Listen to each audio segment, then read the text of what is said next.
าวผู้ไทยยินดีต้อนรับเข้าสู่ซ่องแม่เลี้ยงเดี่ยวชาแนลเด้อพี่น้องเด้อมื้อนี้เนาะสาวผู้ไทยมาโลตัสพี่น้องครั้งแรกในชีวิตของสาวผู้ไทยพี่น้องสิกลับบ้านแล้วพี่น้องแล้วกลับมาเที่ยวห้างโลตัสเนาะแบบบ่เคยขึ้นโลตัสนี่ใหญ่แบบนี้จักเทื่อพี่น้องแล้วก็สิมาหาเลาะซื้อเครื่องเล็กๆน้อยๆเหมือนตอนแม่เหมือนตอนพ่อแล้วก็ที่สำคัญคือเหมือนตอนอ่อนล้าพี่น้องแล้วก็ไปเบิ่งนำกันเนาะว่า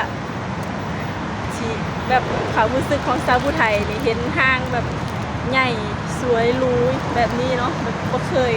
จริงๆพี่น้องบ่เคยแบบไปเดินห้างใหญ่ๆครั้งแรกในชีวิตเลยนี่ได้เอ้า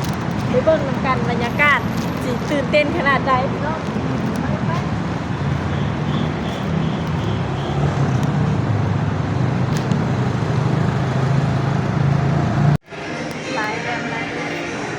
งามบ่สาวไทยงามบ่งามงามได้พี่น้องพัดลมคันมีแขนแล้วพี่น้อง คันมีแขนแล้วนี่แขนจะดีเลยเย็นตลอดจนหนาว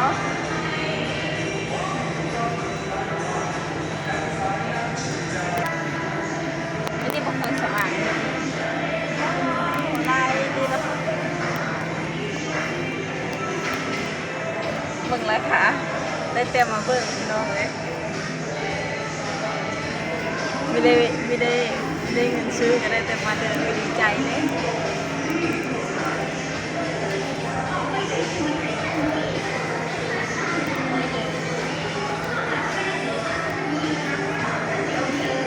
มังคลา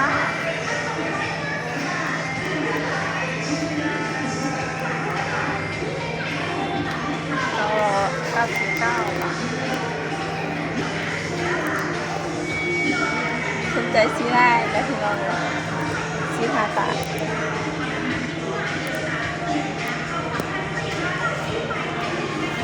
ราคา179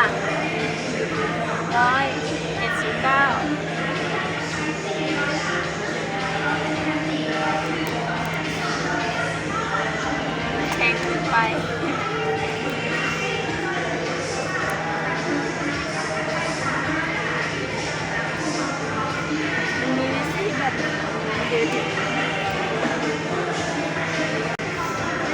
สำอางลายนี่ดอก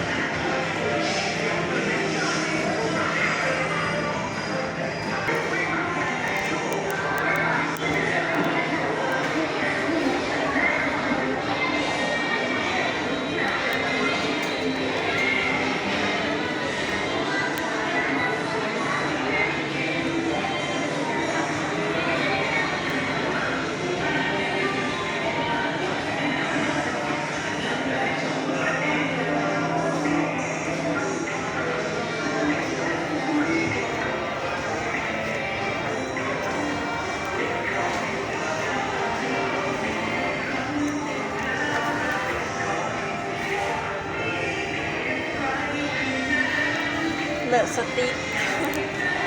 เปิดสิได้พี่น้องเลิศเนี่ยเลิศสาอะไร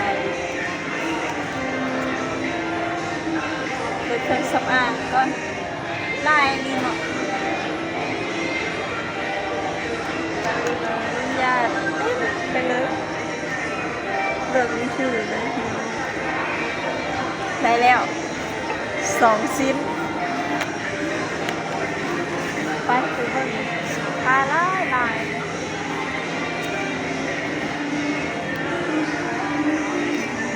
้งแรกในชีวิตเลยพี่น้องไม่เคยเป็นห้างใหญ่แบบนี้แรกเลย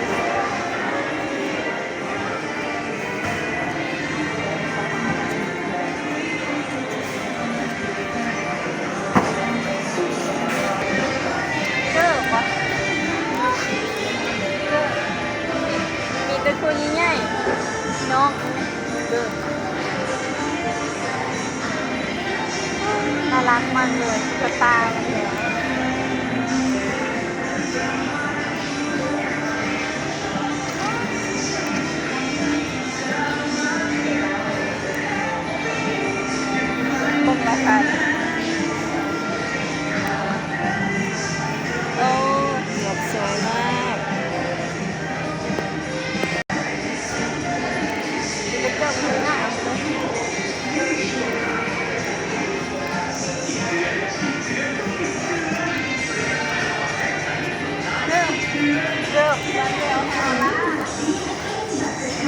ตาหักจะดอพี่น้องนี่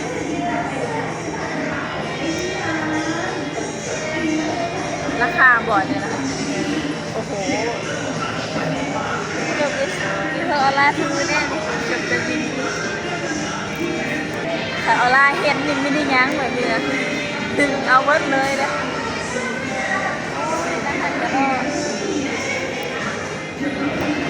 299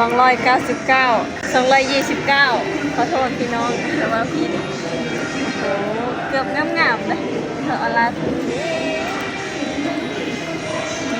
ถ้าได้มาทำงานมีงานก่อนซื้อนี่กับตาหักดีเนาะ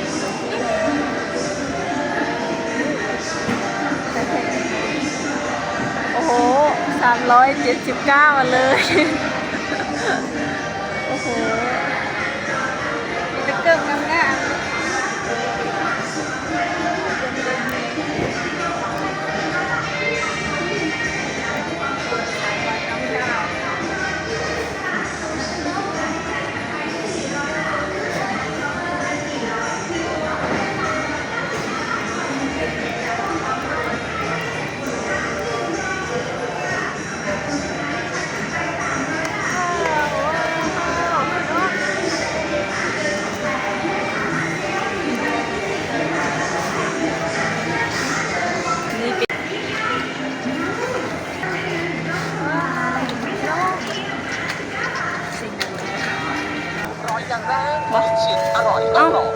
ล้ำสมัย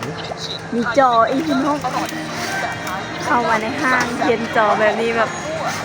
โอ้โหจอนี่เขาเห็นผมโทรทัศน์น้อยน่ะว้าวพี่น้องสุดยอดเลย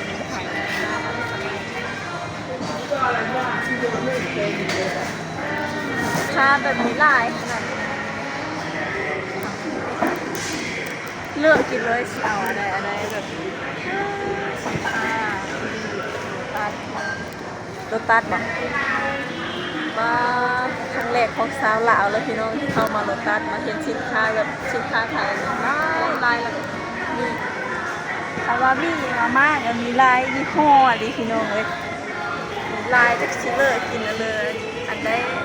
พี่น้องเลยอันแบบสำเร็จรูปสำเร็จกล้องเป็นไงสินค้าไทยสุดยอดแต่สิซื้อมากๆกลับบ้านได้พี่น้องเลยนี่คือรถสิกลับบ้านแล้วก็มาหาถ่ายคลิปในไลฟ์นะคะเดินทางหาเที่ยวเคยเห็นแบบสิ่งที่สาวผู้ไทยไม่เคยเห็นนะแล้วก็มาล่อเบิ่งสินค้า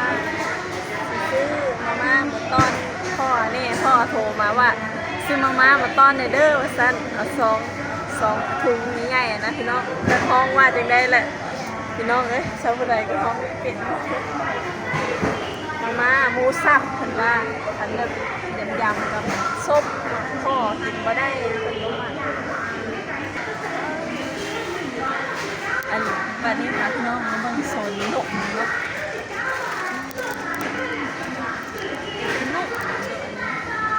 เพิ่นเฮ็ดเป็นระเบิดอันนี้เนาะแบบมีเคยเห็นต่างนี่หน้าเนี่ยใครมักกินที่สุดเลยของโปรดเลยเนาะของโปรดสาวผู้ไทยนี่หน้างาดำมักกินตลอดที่บ้านซื้อกินตลอดอยู่บ้านกล่องหนึ่ง10,000ถ้าเป็นเงินไทยก็20 บาท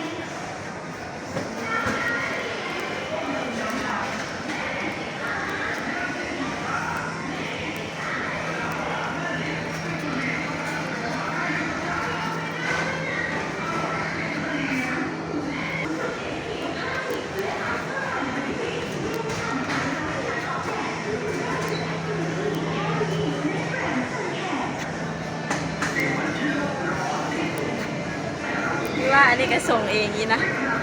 ว่าดูอัจฉริยะบ่อยนะพี่น้อง แบรนด์เนี่ย แบรนด์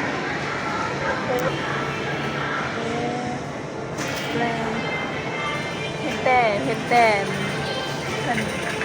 ทีวีได้พี่น้องแบรนด์แล้วกินเพื่อสุขภาพของแม่บอกโอ้โห ของฝากช่วง เทศกาลส่วนมากไปซื้อกันยิงฝากได้ตลอดเวลาแหละ จะซื้อไปฝากพ่อนี่ให้ได้มาทำงานมีตังค์ก็สิซื้อไปฝากพ่อพ่อใหญ่อยู่บ้าน หลัง พ่ ส อง ใหญ่ หลังสงกรานต์กะได้เอกสารเจ้านายจ้างแล้วก็กลับมาประกอบเอกสารแล้วก็หลังสงกรานต์ก็กลับมาอยู่แล้วแม่นบ่ แม่นประกอบเอกสารแบบทำให้ถูกต้องเนาะพี่น้องตามกฎหมายแล้วก็เข้ามาทำงานหลังสงกรานต์กับพี่น้องเครื่องกินเครื่องดื่มคือมันหลายเครื่องกินเครื่องขายหลายเลยพี่น้องรถตื่นตาตื่นใจที่สาวคนไทยจัดเป็นระเบียบเรียบร้อยที่เครื่องดื่มจะมีเลิกกินเลือกไส้ได้เลย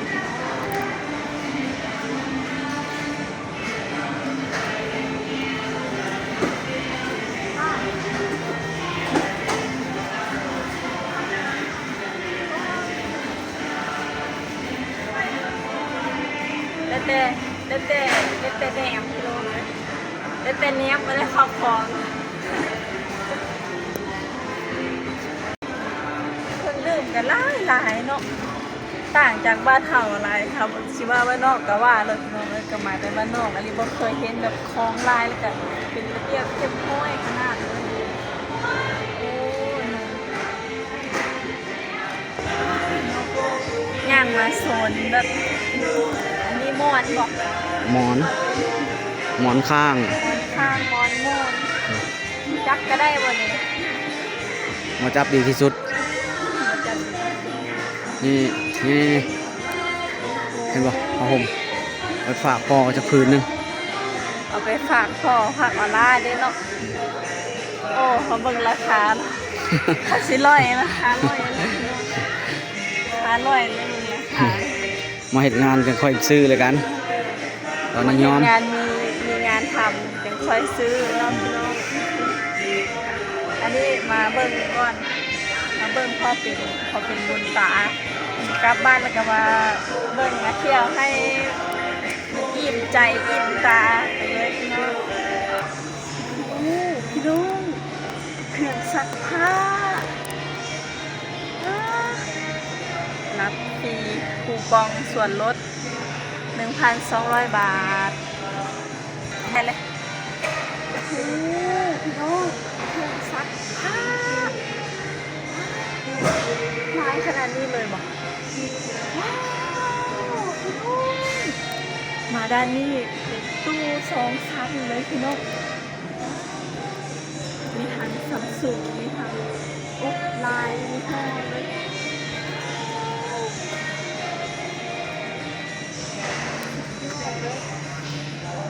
จะได้มือไซส์อยู่บ้านดิพี่น้องเอ้ยดูเหรียญ2 ชั้นที่บ้านเฮาได้แต่ชั้นเดียวได้สไลด์จะไซส์นะสไลด์จะไซส์แต่ว่าคันมีคล้ายบอกก็มีอยู่เนาะแต่ว่าแบบคุณภาพก็คือว่าแหละถ้าเป็นของจีนของอย่างเงี้ยก็สิบ่ดีอะไรเนาะสไลด์สีนิยมของไทยนะพี่น้อง ราคานั่นแม่นบ่ราคาคือถูกอยู่ ฮะ 14,400แม่นบ่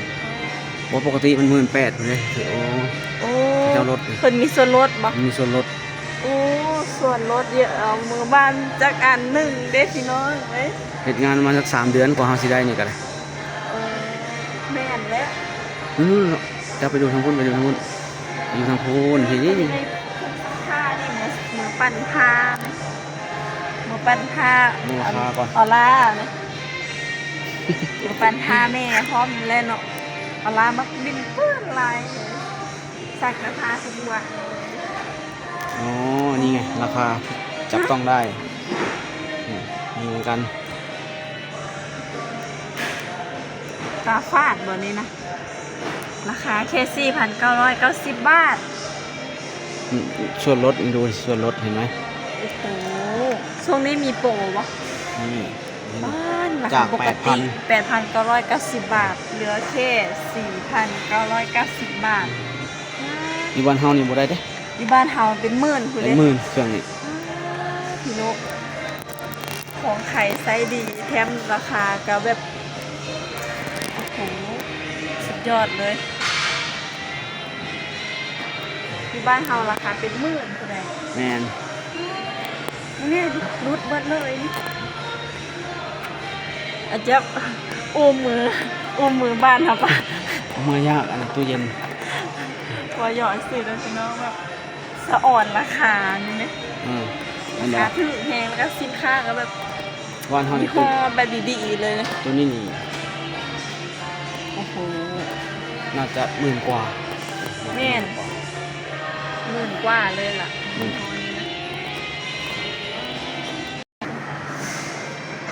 ป้าพี่น้องเรามีถึงก็ได้แต่แงนเบิกเอานี่แหละพี่น้องเอ้ยรับฟรีคูปองส่วนลดมูลค่า 1,200 บาท มีวาสนาซื้อดอก บ่มี บ่มีวาสนาได้ครอบครองได้แต่มองก็ดีใจแล้วพี่น้องเอ้ย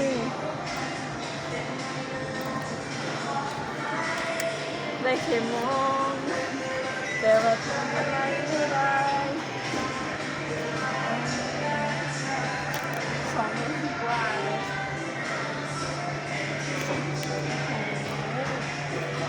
จะใส่เครื่องสำอางมีเครื่องทำน้ำอุ่นอีกบอก แม่นบอก แม่นมันต้องเบิ่งเนาะในบ้านเฮาบ่ได้ใช้อยู่แล้วเบิ่งราคาเดี๋ยวด้วยครับ ที่บ้านเฮาแม่นเอาก็เบิ่งไว้แบบคนเฮาก็มีความฝันได้ซะเนาะเบิ่งไว้ถึงชิมยังมีแบบเป็นยาม เฮาสิใช้ยามใดบ้านเฮามีแต่ร้อน ยามหนาวดีใด ๆเนาะ ยามหนาวก็มีในบ้านเฮานะยามหนาวเดือน1ค่ะเดือน3หนาวหมวกกันน็อกไว้นี่นะ กันเนาะ เป็นมีลายนี่เนาะมีลายรุ่นลายมาส่งลายแบบเลยจะค่อยเลิกเอาวันเนี้ยหรือว่าเลิกเบิ่งที่สื่อ เดี๋ยวเอาตัวนึงนี่ แบ ว่า บเบิ่งที่สื่อก็ได้แล้ววะ อ๋ออันนี้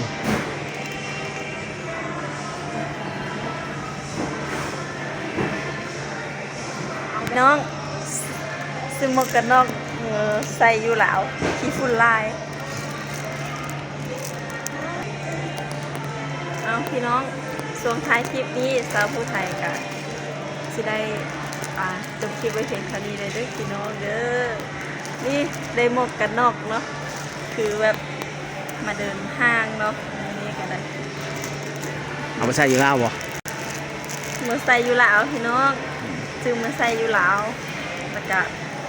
มาแบบมาเที่ยวในประเทศไทยนี่พี่น้องก็